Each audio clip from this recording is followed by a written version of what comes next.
انسان سب سے زیادہ پریشان وہ ہوتا ہے جسے مقصد حیات نہیں ملتا،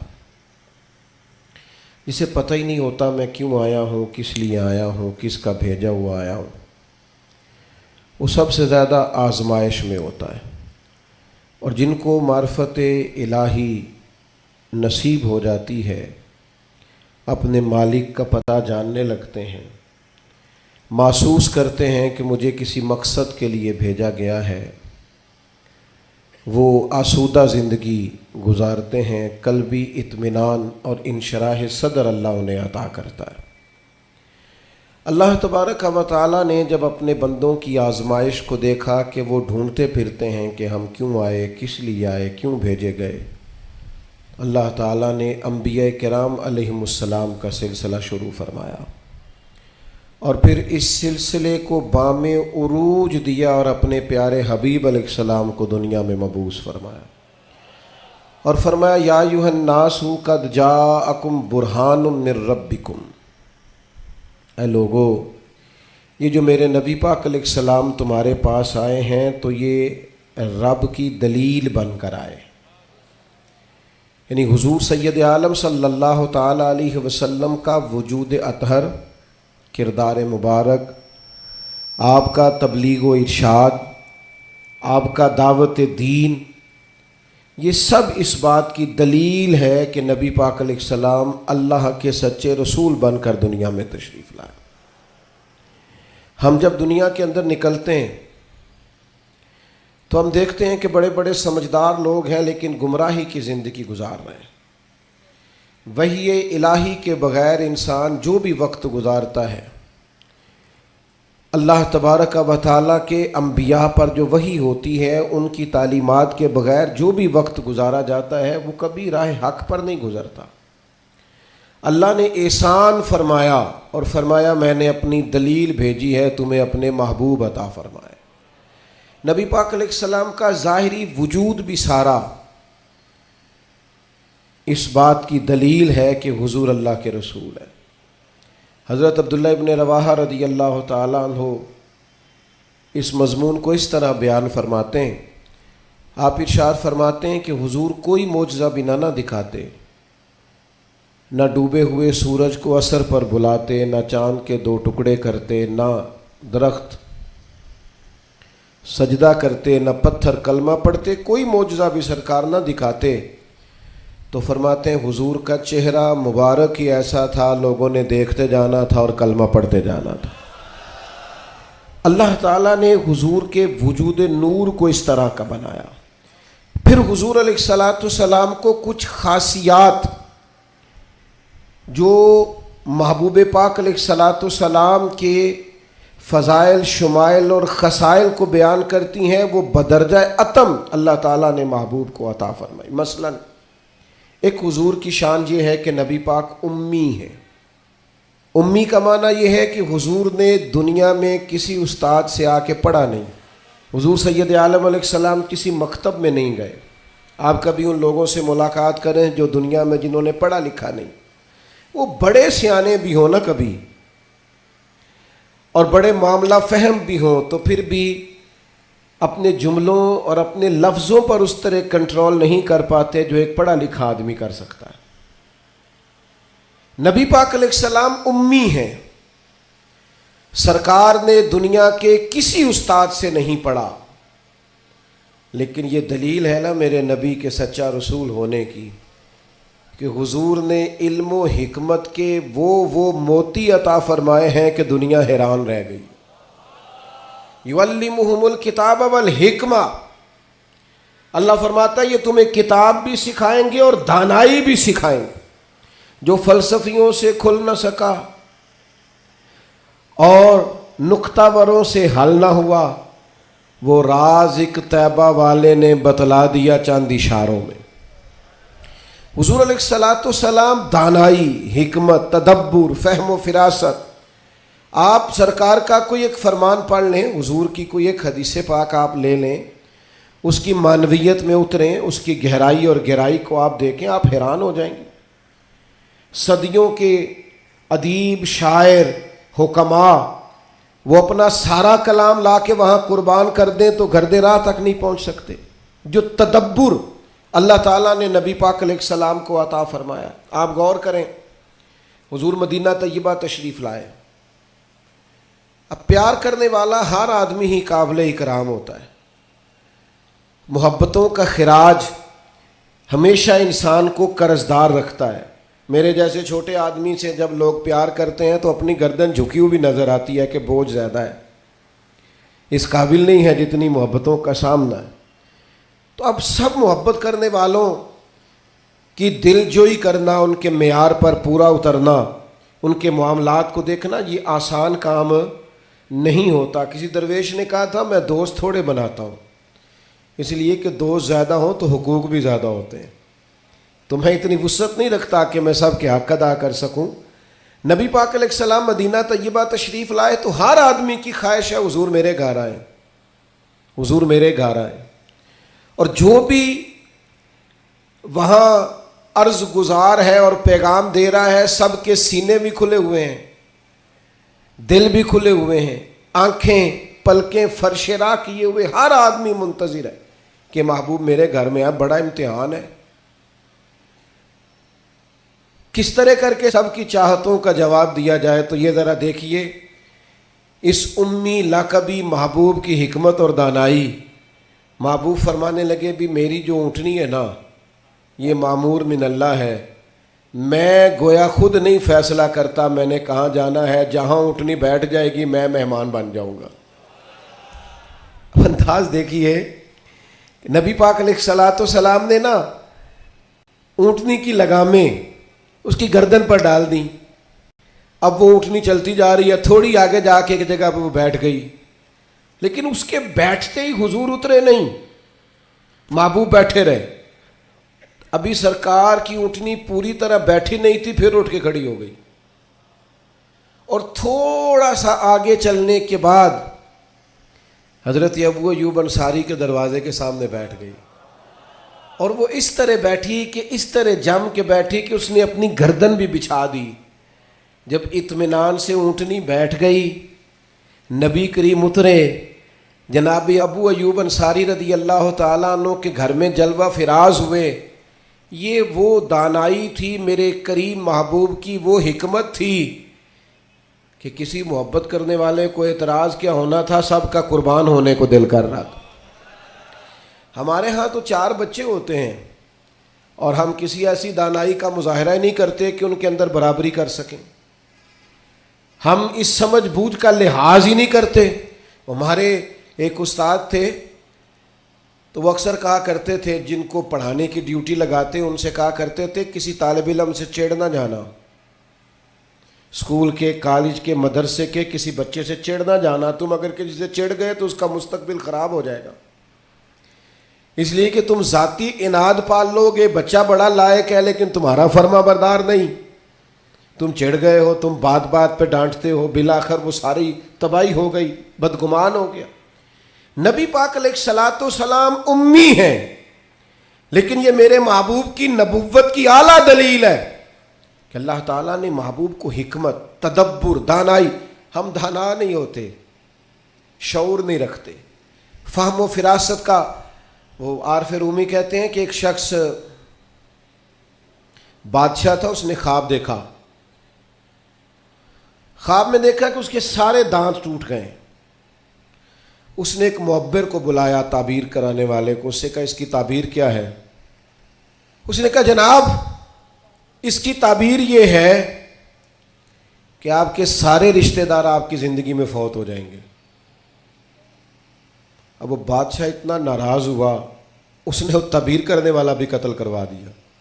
اس نے کہا وہ بھی کوئی زندگی ہے جس میں نہ بھائی ہو, نہ بہن ہو, نہ بچے ہو, نہ بیوی ہو, نہ ماں ہو, نہ باپ ہو, مروا دیا. ایک اور آدمی تعبیر کرنے والا تھا پر وہ دانا بھی تھا, اس کو بلایا اور بلا کر بادشاہ نے کہا میں نے خواب دیکھا ہے, خواب میں میرے سارے دانت ٹوٹ گئے, تعبیر بتائیں. تو وہ کہنے لگا بادشاہ مبارک ہو, اس کی تعبیر یہ ہے کہ اللہ تعالیٰ خاندان میں سب سے لمبی عمر آپ کو عطا فرمائے گا. بادشاہ نے اسے انعام دیا, کہا تو جیتا رہ, کیا تو نے بات کی ہے. اب میری بات کو سمجھیے گا, تعبیر اس نے بھی وہی بتائی ہے جو پہلے والے نے بتائی، لیکن پہلے والے نے کہا تیرے سارے رشتہ دار تیری زندگی میں فوت ہو جائیں گے، اس نے اسے بھی مروا دیا۔ بات اس نے بھی وہی کی ہے، لیکن بات گرچہ بے سلیقہ ہو کلیم، پر بات کرنے کو سلیقہ چاہیے۔ آپ بے سلیقہ بات بھی کریں پر سلیقے سے تو کریں، کوئی لہجہ ہی نہیں، حکمت ہی نہیں، کوئی دانائی نہیں۔ دوسرے نے کہا اللہ تعالیٰ آپ کو سب سے لمبی عمر عطا کرے گا، تو بات پھر بھی وہی ہے کہ باقی سارے چلے جائیں گے اور آپ موجود ہوں گے، لیکن اس میں دانائی ہے نا، حکمت ہے نا۔ فتح مکہ کا موقع تھا، عجیب حالات درپیش ہوئے۔ اسلام کا جھنڈا حضرت سعد ابن عبادہ رضی اللہ تعالیٰ عنہ کے پاس تھا، بڑے عظیم صحابی۔ بدر کے موقع پر جس آدمی نے اپنے جذبات سے ماحول گرما دیا وہ حضرت سعد بن عبادہ، ہمیشہ اگلی صفوں میں مجاہدوں کی رہنے والے، مال خرچ کرنے والے، نڈار آدمی، لیکن جھنڈا ان کے ہاتھ میں تھا۔ حالات کچھ اس طرح کے پیدا ہوئے کہ بعض لوگوں نے مطالبہ کیا ان سے جھنڈا لیا جائے، اور کوئی معقول وجہ نہیں تھی، لیکن بعض اوقات نا حالات ایسے بن جاتے ہیں۔ اب حضور علیہ السلام کی بارگاہ سے مطالبہ ہو رہا ہے کہ آپ جناب سعد بن عبادہ سے جھنڈا لے لیں۔ یہ نوجوانوں سے بالخصوص عرض کروں گا کہ علم بھی تبھی بندے کو فائدہ دیتا ہے جب اس کے ساتھ کچھ بندے کو شعور بھی ہو، ہنر بھی تبھی فائدہ دیتا ہے جب اس کے ساتھ کچھ نہ کچھ دانائی بھی ہو۔ شیخ سعدی فرمایا کرتے تھے ایک من علم ہونا تو سنبھالنے کے لیے 10 من عقل کی بھی ضرورت ہوتی ہے، ورنہ ضائع ہو جاتا ہے سارا۔ دانائی، تدبر، یہ دیکھیے امی لقبی محبوب سے ہم نے دانائی سیکھنی ہے، تدبر سیکھنا ہے، فہم و فراست سیکھنی ہے۔ زندگی میں شعور کس کو کہتے ہیں یہ حضور ہمیں سکھائیں گے۔ کہ جناب حضرت سعد بن عبادہ کو اتارنا ہے۔ اب بڑے بڑے دانا صحابہ کہہ رہے تھے یا رسول اللہ کوئی ایسی بات نہیں ہے، حالات اس طرح کے ہیں، کیسے یہ فیصلہ کریں گے؟ تو حضور نے فرمایا کوئی مشکل نہیں، اتار دیتے ہیں، بدل دیتے ہیں، ان سے منصب لے لیتے ہیں۔ یا رسول اللہ یہ آسان نہیں ہے، کیسے؟ فرمایا ابھی دیکھنا تم، یہ اللہ تعالیٰ نے میرے محبوب کو حکمت کے خزانوں کی کنجیاں عطا فرمائی۔ نبی کریم علیہ السلام نے فرمایا سعد بن عبادہ جھنڈا دے دیں آپ واپس، اب آپ لشکر کے علم بردار نہیں رہے۔ انہوں نے بوجھل ہاتھوں سے جھنڈا تھما ہوا تھا، پریشان تھے کہ کوئی ایسی بات نہیں۔ جب حضور نے کہا دیں تو وہ غلام تھے، سانو قید سجن دا گہنا ہے، وہ جینج رکھے ایسا اونج رہنا ہے۔ انہیں اسی وقت جھنڈا تھما دیا، خوش ہو کے تھما دیا۔ لیکن یہ میرے محبوب کی حکمت ہے، محبوب نے جناب سعد بن عبادہ سے جھنڈا لیا اور قریب ان کے جوان بیٹے کھڑے تھے، محبوب نے جھنڈا انہیں دے دیا۔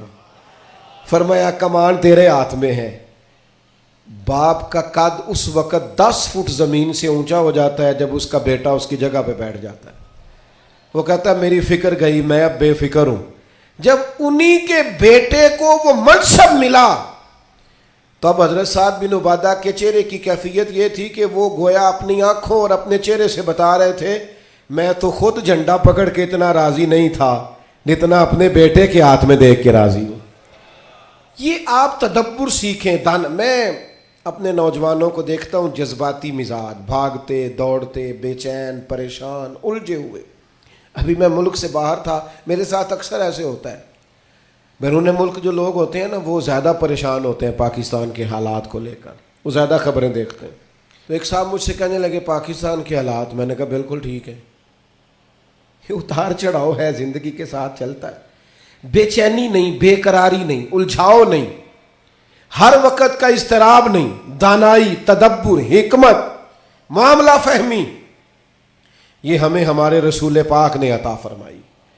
آپ اپنی زندگی کو سلیقے سے گزاریں، قیمتی بنائیں۔ آپ اپنے وجود سے بڑا کام لے سکتے ہیں، لیکن کیا ہے؟ دانائی نہیں ہے، جذباتی مزاج، اور جذباتی پن ہماری طبیعتوں کا حصہ ہے۔ جذباتی فیصلے، جذباتی باتیں۔ ہمارے دیہاتوں میں چودھری فیصلہ کس کے حق میں کرتے ہیں؟ جو پہلے آ جائے، وہ سچا ہے یا جھوٹا ہے؟ بس انہیں مینوں پہلا آخیا تسی تے آئے ہی نہیں، اسی بات میں فیصلہ دے دیا۔ دانائی، تدبر، یہ رسول اللہ صلی اللہ علیہ وسلم نے ہمیں سکھایا. امی لقبی ہیں حضور. اور دوسری بات، انسان کے پاس جو سب سے قیمتی چیز ہوتی ہے نا، وہ اس کا کردار ہوتا ہے. آپ نے زندگی میں نقوش کیا چھوڑے؟ آپ جہاں رکے، جہاں بیٹھے، یہ ایسا تو نہیں زندگی میں کہ یہ 10 دوست پرانے، یہ 10 دوست آج کل کے ہیں اور ان کے درمیان بھی غیبتیں جاری ہیں، بس کام ختم ہونے کے قریب ہے، اور پھر اس کے بعد اور کوئی 4 دوست ہم تلاش کریں گے. اچھے نقوش نہیں چھوڑتے. کتنی خوشیوں سے رشتے طے پاتے ہیں، لیکن وہ تھوڑا وقت نہیں گزرتا تو ساری سوچیں، سارے نظریات گدلے اور میلے کچیلے ہونے لگ جاتے ہیں. وہ ساری محبتوں کو زنگ لگنے لگ جاتا ہے. عظمت کردار، بلندی، آپ کے افکار، آپ کا اچھا گمان، آپ کی سوچیں. آپ حیران ہوں گے، اللہ تعالیٰ نے نبی پاک کا وجود ہی معجزہ بنایا ہے، لیکن جب حضور کے اپنوں نے دلیل مانگی نا، اپنوں کو مطمئن کرنا بڑا مشکل کام ہوتا ہے. قریبیوں نے دلیل مانگی، قریش مکہ نے، کہ آپ نبی ہیں تو دلیل دیں. نبی پاک علیہ السلام نے اپنے اپنوں کو معجزہ نہیں دکھایا، بلکہ قرآن مجید فرماتا ہے کہ محبوب نے کہا فقد لبثت فیکم عمرا من قبلہ افلا تعقلون.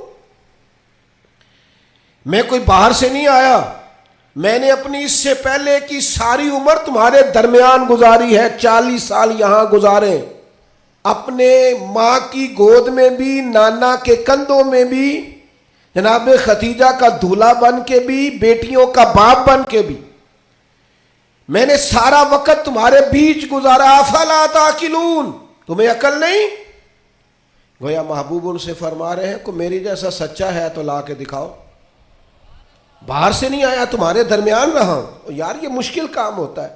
چاروں جانب ماحول خراب اور بندہ پھر ٹھیک رہے.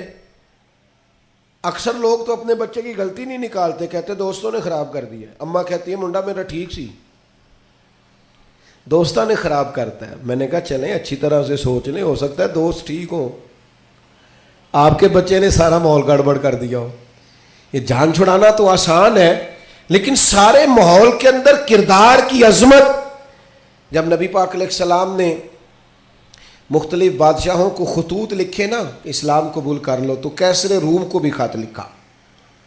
کیسر سیانا آدمی تھا. سیانے لوگ جو ہوتے ہیں وہ زمینی حقائق دیکھتے ہیں، جذباتی فیصلے نہیں کرتے، وہ معاملہ فہم ہوتے ہیں. آج کل جس طرح میں اور آپ ہیں نا تصویروں کے اندر زندگی گزار رہے ہیں، لائکس، ویوز، کمنٹس، اسی پر زندہ ہے. لوگ ان پر وقت نہیں گزارتے تھے، اس سمجھدار لوگ.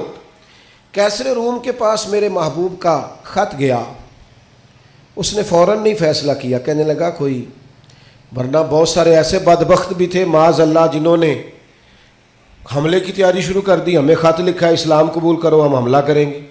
لیکن یہ سیانا آدمی تھا. اس نے لوگوں سے کہا یہاں اگر کوئی سردار آیا ہوا ہو نا، مکے کا، تجارت کی غرض سے سردار آیا کرتے، کوئی سردار آیا ہوا ہو تو میری ملاقات کراؤ. جناب ابو سفیان ابھی مسلمان نہیں ہوئے تھے، اور ہر جنگ میں قریش مکہ کی لیڈ وہ کرتے تھے. وہ ان دنوں وہاں گئے ہوئے تھے، تجارت کی غرض سے بلا لیا. اب کیسر نے سامنے کھڑا کیا. بخاری شریف سے لے کر کتب سیرت میں تمام جگہ، کتب احادیث میں آپ کو الفاظ کے اختلاف کے ساتھ لیکن مفہوم ایک ہی ہے، یہ روایت ملے گی. کیسر نے سوال کرنے شروع کیے جناب ابو سفیان سے. پہلے پوچھا آپ کون ہے؟ کہا میں سردار ہوں. کوئی رشتہ؟ کہنے لگے جس محبوب نے آپ کو خط لکھا ہے میں رشتے میں چچا ہوتا ہوں. کہنے لگے بتائیے، اس محبوب نے دعویٰ نبوت کیا ہے، ان کے خاندان میں ماضی قریب میں کسی اور نے بھی کیا ہے؟ کہا نہیں. کہا کوئی بادشاہ گزرا ہو ان کے خاندان میں قریب کا؟ کوئی نہیں. کہا یہ بتائیے ان کے ماننے والے امیر ہیں کہ غریب؟ تو ابو سفیان کہنے لگا ماڑے بندے. میں آپ مجھ سے ناراض نہ ہوئیے گا، لیکن محفل میلاد میں بھی ماڑے بندے آتے ہیں. سیاسی سماجی لوگ بھی آتے ہیں کسی سے ادھاری ٹوپی لے کے، ان کا خیال ہوتا ہے چلو میلاد کی محفل کی بھی قیادت جلدی سے ہم لے لیں، جلوس بھی جلدی سے قبضہ کر لیں، کل کو ان لوگوں کے پاس بھی جانا ہے الیکشن کے دنوں میں۔ لیکن غریب لوگ، پر ہمارا حال یہ ہوتا ہے کہ جس کو 35 سال ہو گئے فجر کی اذان پڑھتے، وہ بیچارہ میلاد کی محفل کی بھی صدارت نہیں کر سکتا۔ وہاں بھی جن کے ہاتھوں میں نوٹوں کی دتیاں اچھی ہوں ان کی سیٹیں اگلی ہوتی ہیں۔ یہ ذوق ٹھیک نہیں، یہ اس محفل کے وقار کے حق میں نہیں۔ یہ بات، یہ بڑی بلند و بالا محفل ہے، اس کا معیار اور ہونا چاہیے۔ پوچھا سردار نے، ابو سفیان بتائیے ماننے والے کون ہیں؟ کہ غریب غریب۔ فرمایا یہ بتاؤ تمہاری کبھی ان سے جنگ بھی ہوئی ہے؟ کہا ہوئی ہے۔ کہ نتیجہ کیا نکلا؟ کہا کبھی ہم فتح یاب ہوئے کبھی وہ۔ کہنے لگا اچھا یہ بتائیں ان کے ماننے والے گھٹ رہے ہیں بڑھ رہے ہیں؟ ابو سفیان کہنے لگا جی بڑھ تو روز بروز رہے ہیں، اور نتیجہ خیز ہو رہی ہے دعوت۔ اس نے کہا اچھا یہ بتائیں جنہوں نے دعوی نبوت کیا ہے کیا کبھی انہوں نے جھوٹ بھی بولا ہے؟ ابو سفیان کہتے ہیں کہ میں ایک منٹ کے لیے سوچ میں مخالف تھا نا، مخالف رائے دے رہا تھا، لیکن میرے دل کے اندر سے آواز آئی معاذ اللہ میں انہیں جادوگر کہوں، شاعر کہوں، شاعر کہوں تو شاید کوئی شخص میری بات پر توجہ دے، پر نبی پاک نے جھوٹ بولا یہ تو مانے گا ہی کوئی نہیں۔ کہتے ہیں میں نے کہا بات بالکل سچی کرنی ہے، وہ میرے سامنے پیدا ہوئے، سامنے جوان ہوئے، سامنے ان کے بال سفید ہوئے، پر اس محبوب کی زبان سے جو بھی نکلتا ہے حق اور سچ ہی نکلتا ہے۔ میں کیسے آپ کو یہ بات عرض کروں کہ بغیر وجہ کے لوگ جھوٹ بولتے ہیں، ان کا کوئی فائدہ نہیں، کوئی دنیاوی نفع بھی نہیں، جان بوجھ کے ڈینگے مارتے ہیں، بڑکیں، کوئی لینا دینا ہی نہیں، بلا وجہ جھوٹ یہ انسان کے کردار کو داغدار کر دیتا ہے۔ دنیا کے کسی بڑے تاجر پر ہاتھ رکھیے، بڑے سے بڑے بزنس مین پر، اس سے پوچھئے کہ تمہاری بزنس میں کامیابی کی وجہ کیا بنی؟ انویسٹمنٹ زیادہ کی تھی، پڑھے لکھے زیادہ تھے؟ تو آپ کو ہر بزنس مین کہے گا صرف اللہ نے میرا مارکیٹ میں اعتبار بنا دیا تھا۔ جس کا اعتبار مارکیٹ میں اچھا ہوتا ہے، لوگ کہتے ہیں بندہ ٹھیک ہے، سچ بولتا ہے، اس کا کاروبار چلتا ہے۔ کبھی جھوٹ اور بددیانتی اور فریب سے بھی قومیں آگے بڑھی۔ ابو سفیان کہتے ہیں مجھ سے پوچھا، ایک سوال یہ بھی تھا ان سوالوں میں کہ خاندان کیسا ہے؟ تو میں نے کہا خاندان تو قریشی اور ہاشمی ہے، اعلیٰ خاندان محبوب کا۔ تو کہتے ہیں میں نے کہا بادشاہ کو نتیجہ ہی دے، اتنے تو نے سوال کیے۔ تو کہنے لگا نتیجہ تو نکل آیا ہے۔ تم نے کہا ماننے والے غریب لوگ ہیں، تو نبیوں پر ہمیشہ پہلے غریب لوگ ہی مان لاتے ہیں۔ تم نے کہا ماننے والے بڑھ رہے ہیں، تو یہ ان کی صداقت کی دلیل ہے کہ ہر روز دعوت اور پیغام اور ماننے والے بڑھ رہے ہیں۔ تم نے کہا وہ اعلیٰ نسب ہے، تو نبی اللہ ہمیشہ اونچے خاندانوں میں بھیجا کرتا ہے۔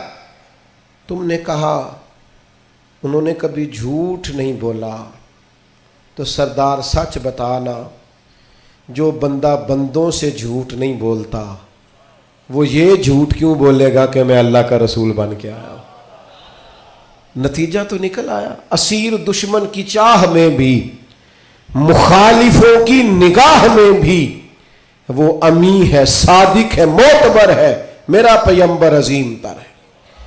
کردار کی جو عظمت ہے نا، کردار کی، یار آپ کی اور میری زندگی کچھ اصول تو ہونے چاہیے، کچھ قاعدے، کچھ ضابطے، جدھر کی ہوا ہوئی ادھر کے ہی ہو گئے۔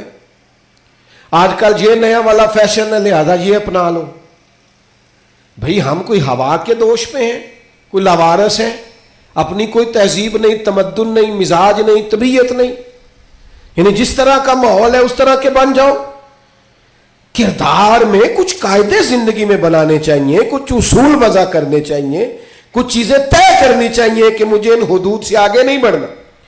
مومن کی اپنی ایک ذاتی شخصیت ہوتی، اس کا ایک اپنا رکھ رکھاؤ ہوتا ہے، اس کی اپنی ایک وفاداری ہوتی۔ آپ جائیے اپنے بزرگوں سے ملیے، دیہاتوں کے لوگ کیا کہتے ہیں؟ وہ کہتے ہیں بس بھائی میں دوستوں کے ساتھ آتا جاتا تھا، گھومتا پھرتا تھا، اب یہ کام نہیں کرنا، اب میرے بیٹے کو میرا جوتا پورا آنے لگ گیا ہے، اب مجھے وفادار ہونا ہے۔ میں کیسے اپنی ملت کے نوجوانوں کو سمجھاؤں کہ تو گھٹنوں تک اگر اپنا لباس آدھا کر لے تو پتہ نہیں تیری کتنی کوئی گرمی کم ہو جاتی ہے اور کس قدر زیادہ آسودگی اور آسانی محسوس کرتے ہو۔ حالانکہ گھر میں بہنیں ہیں، بیٹیاں ہیں، ماں ہیں۔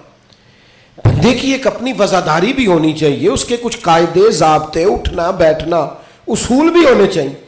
نبی کریم صلی اللہ تعالی علیہ وسلم کی عظمت کردار کا یہ عالم تھا کہ عرب شریف کے اندر کنواری عورتیں بڑی ہی شرم و حیا والی ہوتی تھی۔ لوگ مثال دیتے کہ تو کنواری لڑکی کی طرح شرم و حیا والا۔ قربان جائیں سیدہ طیبہ طاہرہ حضرت عائشہ صدیقہ رضی اللہ تعالیٰ عنہ فرماتی ہیں نبی پاک علیہ السلام عرب کی کنواری لڑکیوں سے بھی زیادہ حیا والے تھے۔ حضور حیا والے، متانت، سنجیدگی، کبھی شور و غل نہ کرتے، کبھی بازار میں نظریں اٹھا کے نہ چلتے، کبھی محبوب کی زبان سے معاذ اللہ کسی نے کوئی کمزور جملہ نہیں سنا۔ یہ کیا بات ہوئی، مجھے کسی نے غصہ دلایا تھا، میں نے گالیاں دے دی، تو آپ کے اصول کدھر گئے، قاعدے کدھر گئے، ضابطہ کدھر گیا؟ یہ کیسے ہو گیا کہ آپ بااصول آدمی تھے پھر بھی آپ کی زبان سے بازاری جملے نکل آئے؟ یہ ہو نہیں سکتا نا اگر آپ نے کوئی اصول زندگی میں بنا رکھے۔ تو عظمت کردار یہ رسول اللہ صلی اللہ تعالی علیہ وسلم کی زندگی کا ایک بنیادی عنصر ہے، بنیادی۔ اور پھر حضور سید عالم صلی اللہ تعالی علیہ وسلم کو اللہ تبارک و تعالی نے ایک شان اور بڑی امتیازی عطا فرمائی، بڑی انوکھی۔ وہ یہ تھی کہ اللہ تعالیٰ نے نا محبوب کو فصاحت و بلاغت عطا فرمائی، یعنی بات کہنے کا جو سلیقہ، جو انداز حضور جانتے ہیں نا، یہ کسی اور کو نصیب۔ ہمارے ہاں نا بہت زیادہ باتیں کرنے کا رواج ہے، اس کا نتیجہ یہ نکلتا ہے کہ انسان کے جملے بے وقت ہو جاتے ہیں۔ لوگ کہتے ہیں یار عادت ہے اس کی، اور کچھ لوگ ایسے ہوتے ہیں کہ جن کے پاس آپ بیٹھے نا تو کبھی کبھی تیل کی ضرورت پڑ جاتی ہے کہ تھوڑا تھوڑا یہاں لگا لے بندہ، اس لیے کتنی باتیں سناتے ہیں، اتنی باتیں۔ اور آج کل تو ایک اور رواج بھی ہو گیا ہے، کہتے ہیں قطع کلامی معاف اور ساتھ ہی بات شروع۔ تو میں کئیوں سے کہتا ہوں پہلے پوچھ تو لیں ہم نے معاف کیا بھی ہے کہ نہیں۔ آپ تو گن پوائنٹ پہ معافی لے رہے ہیں، آپ نے حکم دائر کیا ہے قطع کلامی معاف اور آپ شروع ہو گئے۔ گفتگو میں، لہجے میں، دعوت دینے میں، پیغام دینے میں، میں آپ کی خدمت میں عرض کروں گا روز بچوں کو بھی نہیں ڈانٹنا چاہیے، روز نہیں نصیحت کرنی چاہیے ورنہ نصیحت بے وقت ہو جاتی۔ روز ہی انسان کو اس طرح کا ماحول نہیں بنانا چاہیے وہ اس کی طبیعت ٹھہراؤ والی ہو، یعنی سکوت جو ہوتا ہے نا، چپ خاموش آدمی وہ لگتا ہے کہ کوئی طوفان لیے بیٹھا ہے، لگتا ہے کہ یہ اس وقت کسی خاص گہرائی اور گہرائی میں اتر کر کوئی اچھی منصوبہ بندی کر رہا۔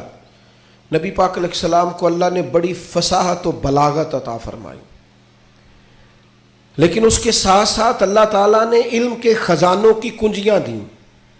سرکار جب بات کرتے نا تو صحابہ فرماتے ہیں ہر جملہ دوسرے جملے سے جدا ہوتا، اس طرح حضور بولتے کہ اگر کوئی لفظ گننا چاہتا تھا تو گن بھی سکتا تھا۔ یعنی بات وہ ہمارے ہاں اکثر نا محافل میں ایسا ہوتا ہے کہ وہ بعض اوقات بڑی سادی سی بات بھی اتنے جوش کے ساتھ کی جاتی ہے کہ میری طرح کا طالب علم سوچنے لگ جاتا ہے کہ یہ بات تو آرام سے بھی کی جا سکتی تھی، اس میں اتنا پریشان ہونے کی ضرورت، یہ سادی سی بات تھی، آپ بڑے خوبصورت لہجے میں بھی کہہ سکتے تھے۔ اللہ تعالیٰ نے محبوب کو فصاحت دی، بلاغت دی، معاملہ فہمی دی، اور حضور علیہ الصلاۃ والسلام بڑے ٹھہرے ٹھہرے انداز میں بات کرتے، لیکن جب بات کرتے تو حضور نہ بات کا رخ بدل دیتے، یعنی بندہ سوچ رہا ہے اس رستے جانے کی، لیکن کریم کی حکیمانہ بات بندے کا رستہ چینج کر دیتی، وہ بالکل انسان ڈائریکشن بدل لیتا کہ نہیں یار یہ رستہ ٹھیک ہے۔ اب بات کو سمجھیے گا، ایک ہوتا ہے بندے کے پاس مال نہیں تو وہ فقیر ہے، کچھ لوگ ایسے ہوتے ہیں کہ وہ امیری میں فقیری کرتے ہیں، مالدار ہوتے ہیں، بڑا اللہ نے دیا ہوتا ہے، لیکن ان کے مزاج سے دولت نہیں چھلکتی، عہدہ نہیں چھلکتا، وہ درویشوں کے ساتھ بیٹھتے ہیں، سادہ طرز زندگی۔ یہ بھی نبی پاک علیہ السلام کا خاصہ ہے، حضور کی نبوت کی دلیل ہے کہ نبی پاک نے فقیرانہ زندگی کو اختیار کیا۔ آپ ذرا انداز دیکھیے، حضرت عمر رضی اللہ تعالیٰ عنہ کہتے ہیں میں ملنے کے لیے پہنچا تو موٹے بان کی چارپائی، حضور اس پر آرام فرمائے، فرماتے ہیں جب میں گیا تو سرکار اٹھ کے بیٹھے، اور جب حضور اٹھے نا تو آپ کی کمر مبارک سے نا ذرا کپڑا ہٹا۔ وہ جنہوں نے پرانی موٹے بان کی چارپائیاں دیکھی نا، منجدی منجی جنہوں کہی دس، تو وہ کبھی اٹھتے تھے نا سو کے تو کمر پر نشان چھوڑتی تھی۔ حضرت عمر رضی اللہ تعالیٰ عنہ اپنے مزاج کے لحاظ سے دلیر آدمی تھے، لیکن جناب فاروق اعظم رضی اللہ تعالیٰ عنہ نے محبوب کو اس حال میں اٹھتے دیکھا تو آنکھوں میں آنسو آ گئے، اور حضرت عمر نے نا ایک فکر بیان کی، ایک ڈائریکشن بیان کی، اپنی سوچ عرض کی حضور کی بارگاہ میں، عرض کی یا رسول اللہ صلی اللہ تعالی علیہ وسلم، ایک کیسر و کسرا اللہ کے دین کے دشمن ہے اور اتنی آرام دہ زندگی گزارتے ہیں۔ بہت سارے لوگ سوال نہیں کرتے وہ فلاں ملک دیکھو غیر مسلم ہے لیکن آسودہ حال کتنا ہے۔ محنت ضرور کریں، جد و جہد ضرور کریں، یہ بات کرنے کا مقصد یہ نہیں کہ محنت چھوڑ دی جائے، خوب مشقت کریں۔ جد و جہد تو انسان کو زندہ رکھتی، اس سے تو پتہ چلتا ہے کہ انسان کے اندر روح موجود ہے، جو بالکل ہلتے جلتے نہیں، حرکت نہیں کرتے ہو تو مردے ہو جاتے ہیں۔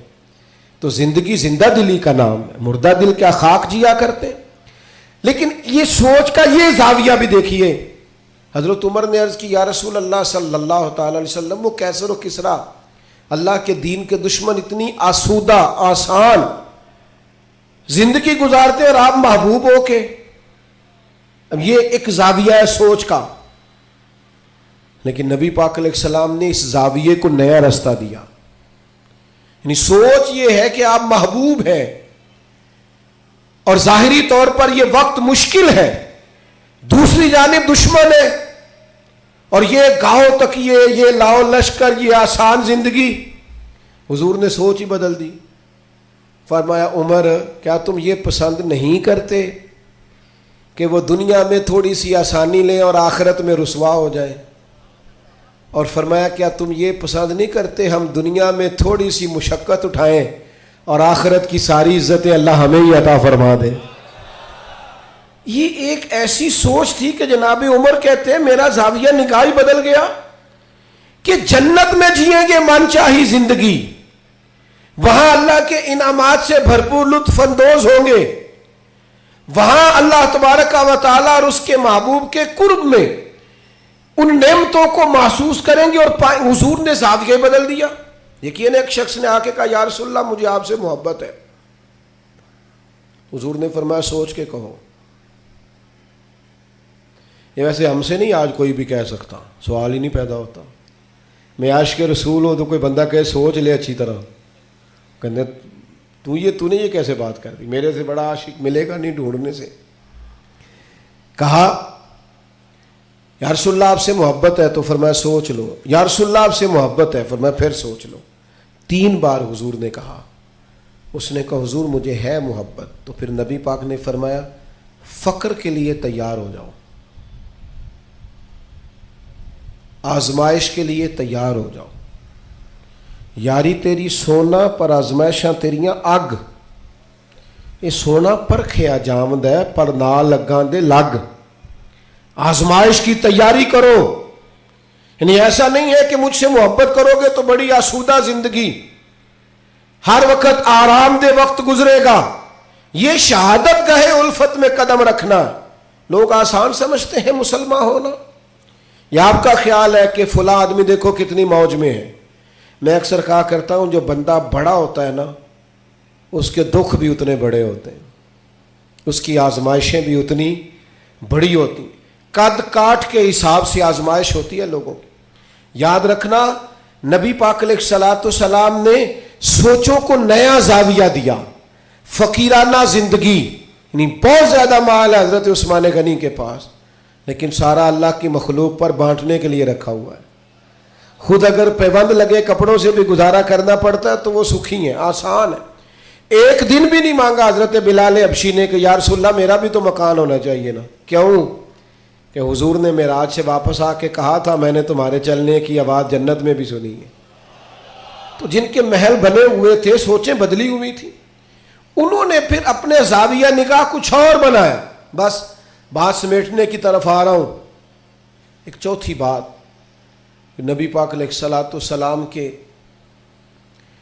نبی ہونے پر، اللہ تعالیٰ کی طرف سے برہان ہونے پر بڑی دلالت کرتی، وہ یہ ہے کہ میرے رسول پاک نا طبیب روحاں ہیں. حضور دلوں کے طبیب ہیں. یعنی کچھ چیزیں ایسی ہیں جو انسان کے ظاہر کو سنوار دیتی ہیں لیکن باطن پیاسا رہ جاتا ہے. آپ نے بہت سارے لوگ دیکھے ہوں گے، یہ انزائٹی بھلا کس گھر میں زیادہ آتی ہے،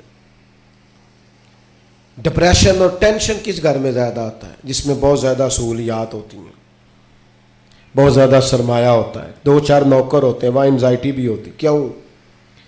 کہ دکھ ہمیشہ انسان کے ساتھ رہتا ہے. جب رزق کا، صحت کا، بچوں کا سارے دکھ نکل جاتے ہیں، بندے کو سہولت آتی ہے تو اب پریشان تو رہنا ہی ہے. لقد خلقنا الانسان فی کبد، اللہ نے انسان کو مشقت میں پیدا کیا ہے. اب انزائٹی آ جاتی ہے، ڈپریشن آتا ہے، ٹینشن آتی. نبی پاک صلی اللہ تعالی علیہ وسلم نا طبیب روحاں ہیں، حضور دلوں کے طبیب ہیں. محبوب کو اللہ نے یہ کمال دیا ہے کہ حضور دل کی دنیا بدل ڈالتے. یعنی حضور کی بارگاہ عالی مرتبت میں جو آتا نا، باطنی طور پر، روحانی طور پر وہ تبدیل ہو جاتا، اس کی کیفیات بدل جاتی. کفر، شرک، نفاق، ہر چیز سے وہ دور ہو جاتا، حتیٰ کہ ہرس، ہوس، لالچ، یہ ساری بیماریاں اس کی جان چھوڑ جاتی. خدا را میری اس بات پر خاص توجہ کرنا، ہم بھی اگر چاہتے ہیں نا بے چین روحیں چین پائیں تو پھر نا کوئی ایک بات حضور کی لے لے زندگی میں. ایک بات، ایک شخص صدر ہوا بہت بڑے غیر مسلم ملک کا، اس سے لوگوں نے کہا کہ آپ منشور دیں. یہ جو پہلی تقریر کرتے ہیں نا وزیر اعظم یا صدر، وہ تقریر دستور ہوتی ہے، منشور ہوتی ہے، میں یہ کروں گا، میں یہ کروں گا. اور ہمارے ہاں تو بہت سارے دعوے بھی کر دیے جاتے ہیں اسی تقریر میں.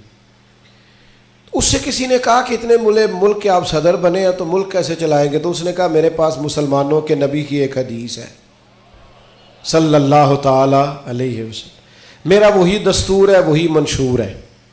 کہا وہ کیا؟ تو بڑی عام روایت ہم سب کو آتی ہے. نبی پاک علیہ السلام نے فرمایا مومن وہ ہے جو اپنے لیے پسند کرے وہی اپنے بھائی کے لیے بھی پسند کرے. وہ کہنے لگا بس میں نے طے کر لیا ہے، جو میرے اور میرے بچوں کے لیے اچھا ہوگا سارے ملک کے لیے وہی کریں گے. اسی میں ہم اپنا سارا دستور اور منشور رکھتے ہیں. حضور سید عالم صلی اللہ تعالی علیہ وسلم کا کمال یہ تھا کہ حضور کی بارگاہ میں جو لوگ آتے تھے وہ قلبی اطمینان محسوس کرتے تھے. قلبی، آپ اندر سے مطمئن ہو نا تو سادی روٹی بھی لذت دیتی ہے، لیکن ذہنی طور پر آپ کسی آزمائش کا شکار ہو تو جتنے مرضی اچھے کھانے پکا لیں. حضور کی بارگاہ عالی مرتبت میں کمال یہ ملا لوگوں کو کہ انہیں اطمینان قلبی، فقیری میں بھی. سیدہ طیبہ طاہرہ حضرت خدیجہ الکبریٰ رضی اللہ تعالیٰ 20 گویا کنیزیں تھی جناب خدیجہ کے گھر کام کرنے، ملکہ تھیں وہ تو گویا مکے کی، لیکن جب نبی پاک کی بارگاہ میں آئیں تو سارا مال خیرات کر دیا. وہ جن کے کام کوئی کرتا تھا وہ خود چولہے میں ایندھن جلاتی، وہ خود کھانا پکاتی، سارے کام کاج کرتی. آپ اچھی طرح جانتے ہیں کہ بندہ غریب سے امیر ہو تو وقت گزر جاتا ہے، خدا نہ خواستہ امیری سے غریبی آ جائے تو عادتیں اب اور بن چکی ہوتی ہیں، حالات خراب ہو جاتے ہیں. جناب خدیجہ رضی اللہ تعالی عنہا اس قدر زیادہ مطمئن تھی اپنی وہ زندگی پر کہ محبوب کے لیے کھانا پکا کر وہ باورچی خانے سے نکلی اور لا کر حضور کی بارگاہ میں پیش کیا تو حضور فرمانے لگے ختیجہ آپ کے آنے سے پہلے جبریل امین آ گئے اور انہوں نے آن کر کے فرمایا ہے کہ یا رسول اللہ ختیجہ آ رہی ہے، ختیجہ کا رب کہتا ہے میرا ختیجہ کو سلام کہہ دیجئے گا۔ وہ راحت، وہ اطمینان، وہ قرار، وہ سکون۔ حضرت مصعب ابن عمیر رضی اللہ تعالیٰ عنہ بڑی امیر ماں کے بیٹے تھے۔ مکہ شریف میں سب سے اعلیٰ گھوڑا، سب سے اچھے کپڑے اور سب سے مہنگا رہن سہن شارحین نے لکھا اس شخص کا تھا، حضرت ابن عمیر رضی اللہ تعالیٰ۔ لیکن مشکات میں حدیث ہے، حضرت مولا علی شیر خدا حدیث کے راوی ہیں، فرماتے ہیں ایک دن حضرت مصعب ابن عمیر رضی اللہ تعالیٰ عنہ مسجد نبوی میں آئے تو ان کی حالت یہ تھی کہ ٹاٹ کا لباس پہنا ہوا تھا، کلمہ پڑا ہے، مسلمان ہوئے ہیں، حالات کا سامنا ہے، وقت نے اور طرح کا رخ اختیار کر لیا ہے اور ایک پیر میں گویا جوتا ہے دوسرے میں نہیں ہے، کوئی کام کیا چلے گئے۔ حضرت علی کہتے ہیں وہ چلے گئے پر حضور کی آنکھوں میں آنسو آ گئے اور کریم فرمانے لگے دیکھو یہ وہ تھا جو بڑا شاہانہ وقت گزارتا تھا، میری محبت نے اس کا کیا حال کر دیا۔ لیکن حضرت مصعب ابن عمیر سے جب بھی کسی نے پوچھا حال کیا ہے تو انہوں نے کہا جو اطمینان اللہ نے اب عطا فرمایا ہے نا، جو سکون، وہ قرار، چونکہ مقصد حیات ہاتھ آ گیا نا، معرفت الہی مل گئی ہے نا، ہم نے نبی پاک علیہ السلام کی صورت میں اللہ کی وہ دلیل دیکھ لی ہے نا، زندگی کسی کام لگ گئی ہے، ہمیں اپنا اٹھنا بیٹھنا کام کرنا نتیجہ خیز محسوس ہونے لگا، کچھ زندگی کو کوئی کام مل گیا، میری خانہ بدوشی کو گھر نصیب ہو گیا، مجھے کو رستہ میسر آ گیا، تو لہٰذا اطمینان قلبی، چین، سکون، یہ بہرحال اسی رستے میں موجود ہے جو رستہ رسول پاک نے عطا فرمایا۔ دل بے چین ہے، طبیعتیں بے قرار ہیں، شکوے ہی شکوے ہیں، پریشانیاں ہی پریشانیاں۔ میرے دوستو، ہمارے ہاں جو اضطراب ہے، جو بے چینی ہے، جو ذہنی تناؤ ہے، کسی آدمی کو لوگ اچھا سمجھنے کو تیار نہیں، بدگمانیاں ہیں، ہر گروہ دوسرے کے بارے میں، ہر محکمہ دوسرے کے بارے میں، ایک طبقہ زندگی سے تعلق رکھنے والے لوگوں سے دوسرے کے بارے میں رائے پوچھے تو سخت لہجوں کے اندر اس طرح کا مزاج ہے کہ ہم اکٹھے رہتے ہیں پر دور رہتے ہیں ایک دوسرے۔ خدا را آؤ نا میلاد کے موسم بہار میں اپنے محبوب سے فیض حاصل کریں، اطمینان قلبی کا بندوبست کریں، اپنے دلوں کو حضور کی محبت کا فیضان دیں۔ ہم تھوڑا ٹھہرنا سیکھیں، تھوڑی بردباری سیکھیں، تھوڑا حلم سیکھیں، تھوڑا تدبر سیکھیں، اپنے نبی کریم علیہ السلام سے حکمت سیکھیں، دانائی کے سوتے ہماری طبیعتوں سے پھوٹے۔ دو قسم کے لوگ مطمئن زندگی گزارتے ہیں، دو قسم کے حکماء نے لکھا، دو بندے، ایک جو جس کے پاس جائز پیسے ہوں اور وسیع ہوں، ناجائز پیسے وسیع ہوں تو وہ بھی بے چین رکھتے ہیں، بندہ مطمئن نہیں رہتا، الجھا رہتا ہے۔ جائز پیسے ہوں اور وسعت ہو رزق میں تو انسان مطمئن ہوتا ہے۔ اور دوسرا، اگر اللہ کتاب و سنت کا علم عطا کر دینا، پھر طبیعت میں وہ ٹھہراؤ آتا ہے، وہ سکون آتا ہے۔ تو یاد رکھنا، نبی پاک کی صرف باتیں پڑھ لی جائیں نا، سیرت پاک کو پورا پڑھ لیا جائے، حضور علیہ الصلوۃ والسلام کا وقار، بردباری، معاملہ فہمی، تدبر، حضور علیہ السلام کا حقوق العباد کا چارٹر، انسانی حقوق کے تعلق سے سرکار کے ارشادات۔